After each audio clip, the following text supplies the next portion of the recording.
BKK ကဝင်တဲ့ချီချိုး114နံပါတ်2ပုံလေးနဲ့မိတ်ဆက်ပေးပါမယ်ဒါလေးကလည်း quality တအားကောင်းတယ်เนาะဒီနေ့ကတော့မတို့ရေ quality တွေအရန်ကောင်းလို့လေခဏကောင်းတယ်ပြောနေရတာပေါ့เนาะဒီပုံလေးလည်းတအားကြိုက်တယ်တက်တင်းစာအပြည့်เนาะသူ့ရဲ့နှင်းစီပန်တက်တင်းလေးတွေကတအားလှပါတယ်စိုးကကြတော့အဝါဖောက်တဲ့အသားရင့်လေးကိုဝတ်ပြထားပါတယ်เนาะကာလာလေးတွေမိတ်ဆက်ပေးပါမယ်ရင်ဆိုင်တွေလည်းတအားကောင်းတယ်မတို့ရေအင်ကြီးရဲ့ရင်ဆိုင်ကတော့အပြည့်က46ရှိပါတယ်ရှင့်အင်ကြီးရင်ဆိုင်46အင်ကြီးအရှည်25ပါเนาะကာလာလေးတွေကတော့ဒါလေးကပန်းမိတ်ကက်လေးအဖြူလေးနို့စိမ့်ဘေးတာအနက်လိန်ပေါ်ကြည်ပြာလေးဆိုပြီးတော့ကာလာစုစုပေါင်း8အောင်လာပါတယ်မတို့ရေမစိုးထဲဆိုင်ကနေမိတ်ဆက်ပေးပါတယ်เนาะ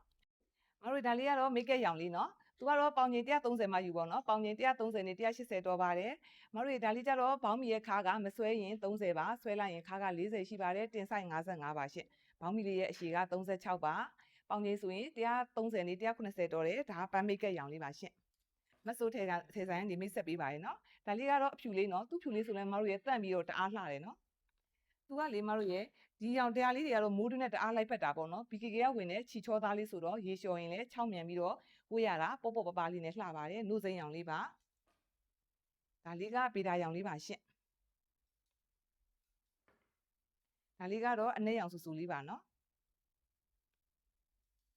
ဒါလေးကတော့လိမ္မော်ရောင်လေးနော်သူ့လိမ္မော်လေးဆိုရင်လည်းမတောက်ဘဲနဲ့တအားချစ်ဖို့ကောင်းတယ်နော်ဒါလေးကဘယ်အသားရောင်မဆိုဝတ်လို့ရှိရင်အသားဆောင်တဲ့ရောင်လေးပါ